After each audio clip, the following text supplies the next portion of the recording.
NAC9 news में आप सभी का स्वागत है। मैं आपके साथ शिवांगी। चलिए नजर डालते हैं देश दुनिया की कुछ बड़ी खबरों पर। भारतीय थल सेना अध्यक्ष उपेंद्र द्विवेदी ने राजस्थान के नई मंडी घरसाना के गांव 22 MD में सीमावर्ती क्षेत्र का दौरा किया, जहां उन्होंने आर्मी और BSF के अधिकारियों से मुलाकात की।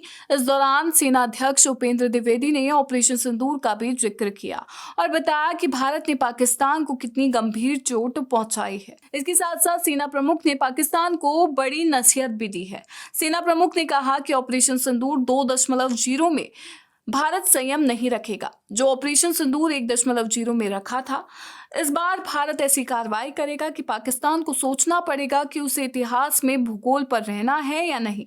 अगर पाकिस्तान को भूगोल पर जगह बनानी है तो उसे आतंकवाद को खत्म करना होगा। भारत की पेट्रोलियम कंपनियों ने ऐसा प्लान बनाया है जिससे अमेरिका के साथ रिश्ते भी मधुर हों और टैरिफ में भी कमी करने का दबाव बनाया जा सके। वास्तव में भारत की पेट्रोलियम कंपनियां LPG की लॉन्ग टर्म सप्लाई पक्की करने की प्लानिंग कर रहा है। इसका कारण भी है ट्रेड वॉर की वजह से अमेरिका से खाना पकाने का फ्यूल और प्लास्टिक की सप्लाई काफी बाधित हुई है। ब्लूमबर्ग की रिपोर्ट के अनुसार सरकारी तेल कंपनियां 2026 तक अमेरिका से हासिल होने वाले फ्यूल के 3 बहुत बड़े गैस कैरियर हर महीने खरीदने की योजना बना रही है। ये तीनों सरकारी कंपनियां 33.1 करोड़ से ज्यादा घरेलू उपभोक्ताओं के चूल्हों में इस्तेमाल होने वाली LPG सप्लाई करती है, जिनमें 60% से ज्यादा आयातित हैं। तुर्की में इजरायली खुफिया एजेंसी मोसाद का एक एजेंट पकड़ा गया है। तुर्की की राष्ट्रीय खुफिया एजेंसी ने इस्तांबुल के मुख्य लोक अभियोजक कार्यालय और इस्तांबुल पुलिस के आतंकवाद विरोधी विभाग के साथ मिलकर इस बड़े ऑपरेशन को पूरा किया। मोसाद के इस एजेंट का नाम है सेरकान चीचेक। जांच में सामने आया है कि चीचेक इजराइल के ऑनलाइन ऑपरेशन सेंटर के सदस्य फैसल रशीद के संपर्क में था। रशीद ने चीचेक को एक खास काम दिया, जिसमें उसे एक फिलिस्तीनी एक्टिविस्ट पर नजर रखने के लिए कहा गया, जो इजराइल की मध्य पूर्व नीति का विरोध करता था। जांच में यह भी पता चला कि असली नाम मोहम्मद फतीह कैलेस होने के बावजूद चीचेक ने अपने बड़े व्यापारिक कर्जों की वजह से नाम बदल लिया। नाम बदलने के बाद उसने अपना व्यापार छोड़ दिया और 2020 में पैंडोरा डिटेक्टिव एजेंसी की स्थापना की। इसके बाद वह निजी जासूस के रूप में काम करने लगा। भारत ने संयुक्त राष्ट्र में पाकिस्तान की तीखी आलोचना की और मानवाधिकारों पर उसके पाखंड और आतंकवाद को लंबे समय से समर्थन देने के लिए इस्लामाबाद की आलोचना की। भारतीय अधिकारियों ने संयुक्त राष्ट्र मानवाधिकार परिषद और संयुक्त राष्ट्र महासभा दोनों में पाकिस्तान की टिप्पणियों को भ्रामक और दुष्प्रचार पूर्ण बताते हुए खारिज कर दिया। जिनेवा में UNHRC के 60वें सत्र की 34वीं बैठक में भारतीय राजनयिक मोहम्मद हुसैन ने कहा, भारत को ये बेहद विडंबनापूर्ण लगता है कि पाकिस्तान जैसा देश दूसरों को मानवाधिकारों पर उपदेश देना चाहता है। दुष्प्रचार फैलाने की बजाय पाकिस्तान को अपनी धरती पर अल्पसंख्यकों पर हो रहे उत्पीड़न का सामना करना चाहिए। आम आदमी पार्टी के मुखिया अरविंद केजरीवाल ने गोवा के मामले को लेकर बीजेपी और कांग्रेस पर हमला बोला है। सोशल मीडिया प्लेटफॉर्म एक्स पर एक पोस्ट में लिखा, गोवा में बीजेपी कांग्रेस गठबंधन 13 साल से सरकार चला रहा है। इन 13 साल में गोवा ने बड़े पैमाने पर अवैध निर्माण, अवैध खनन, अत्यधिक भ्रष्टाचार, हिंसा, गुंडाराज, बिगड़ती कानून व्यवस्था, उच्च अपराध दर, गड्ढों वाली सड़कें, महिलाओं के खिलाफ अपराध, लगातार बिजली कटौती, भारी बेरोजगारी, पर्यटन में भारी गिरावट और गोवा की संस्कृति पर हमले देखे हैं।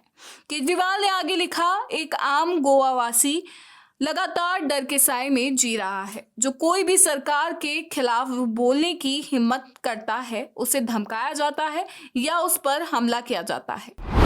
उत्तर और पश्चिम भारत के कई राज्यों में आई लव मोहम्मद नारे को लेकर केंद्र सरकार सतर्क हो गई है। केंद्र सरकार इस पर करीब से नजर रखे हुए है। केंद्र सरकार का मानना है कि इस मामले में अपनी ओर से कार्रवाई की जरूरत नहीं, लेकिन हालात नियंत्रण में रहने चाहिए। सरकार ये भी चाहती है कि इससे जुड़े सही तथ्य लोगों तक पहुंचे। इसके लिए व्यापक तौर पर अभियान चलाने की भी तैयारी है। समाज के प्रबुद्ध लोगों से बातचीत की जाएगी ताकि वह लोगों को समझा सकें। खासतौर से युवाओं तक संदेश भेजना बहुत जरूरी माना जा रहा है। सरकार इसमें सीधे तौर पर शामिल नहीं होगी, पर कोशिश ये है कि मुस्लिम समाज के अंदर से ही बुद्धिजीवियों, स्कॉलर्स, बड़े धर्मगुरु और जानकारों के जरिए समाज के लोगों को समझाया जाए। बिहार की राजधानी पटना में एक ही परिवार के 3 लोगों की बाद एक मौत हो गई। मृतकों में 2 पुत्र और एक पिता शामिल हैं। मृतक के परिजनों ने बताया कि तीनों ही लोग पालीगंज के चंदौस में लगने वाला मेला देखने गए हुए थे। मेले में घूमने के दौरान इन तीनों ने ही कुछ गोलगप्पे भी खाए थे। घर आने के बाद इन लोगों ने खाना भी खाया। देर रात अचानक तीनों के पेट में तेज दर्द हुआ और तबीयत खराब होने लगी। हालत इतनी गंभीर थी कि एक की घर में ही मौत हो गई।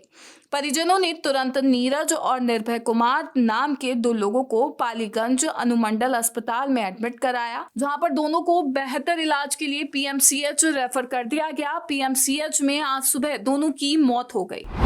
साउथ फिल्म इंडस्ट्री में नयनतारा का जलवा ही अलग है। एक्ट्रेस कई फिल्मों में नजर आ चुकी है, लेकिन जब से वह शाहरुख खान की 1200 करोड़ फिल्म जवान का हिस्सा बनी, उसके बाद से तो सब कुछ बदल गया।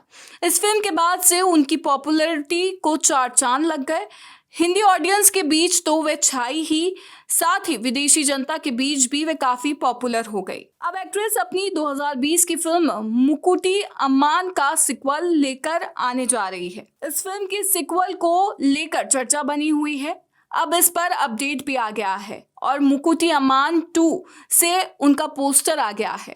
एक्ट्रेस का लुक काफी इंटेंस लग रहा है। इस पोस्टर को देखकर ऐसा कहा जा सकता है कि एक्ट्रेस देवी के रोल में एक्शन करती नजर आएंगी। महिला वनडे विश्व कप के मुकाबले में पाकिस्तान की पूर्व कप्तान सना मीर ने पाकिस्तान अधिकृत कश्मीर यानी पीओके को आजाद कश्मीर कहकर पुकारा, जिससे सोशल मीडिया पर जबरदस्त बवाल खड़ा हो गया। ये मामला इतना बढ़ गया कि आईसीसी तक के रडार पर है। सोशल मीडिया पर तो सना मीर का जबरदस्त विरोध हो रहा है। कई यूजर्स ने इसे राजनीतिक बयानबाजी बताया और आईसीसी से कार्रवाई की मांग की। लोग कहने लगे कि सना मीर ने खेल को राजनीति से जोड़कर खेल भावना को ठेस पहुंचाई है। विवाद बढ़ता देख सना मीर ने सोशल मीडिया पर एक लंबा पोस्ट लिखकर सफाई दी। उन्होंने कहा कि उनका उद्देश्य केवल नतालिया के संघर्षों को सामने लाना था, ना कि किसी को आहत करना या किसी तरह की राजनीतिक टिप्पणी करना। चीन की एक कंपनी शंघाई के पास समुद्र में सर्वर कैप्सूल डुबोने की योजना बना रही है। इस कदम का उद्देश्य डाटा सेंटर की भारी एनर्जी खपत को कम करना और पर्यावरणीय प्रभाव घटाना है। लगातार काम करने की वजह से डाटा सेंटर के सर्वर काफी ज्यादा गर्म हो जाते हैं और उन्हें ठंडा रखने में बहुत एनर्जी खर्च होती है। समुद्र में डुबोए गए सर्वर समुद्र के अंदर रहने की वजह से ठंडे रहते हैं, जिससे जमीन पर रहने वाले डाटा सेंटर की तुलना में समुद्र के अंदर लगाए जाने वाले डाटा सेंटर से लगभग 90% एनर्जी की बचत होती है। हाईलैंडर कंपनी इस परियोजना का विकास कर रही है, जो चीन टेलीकॉम और राज्य स्वामित्व वाली एआई कंप्यूटिंग कंपनियों के लिए काम करेगी। NSE9 न्यूज में फिलहाल इतना ही। आगे की खबरों से अपडेट रहने के लिए बने रहिए NSE9 न्यूज के साथ। नमस्कार।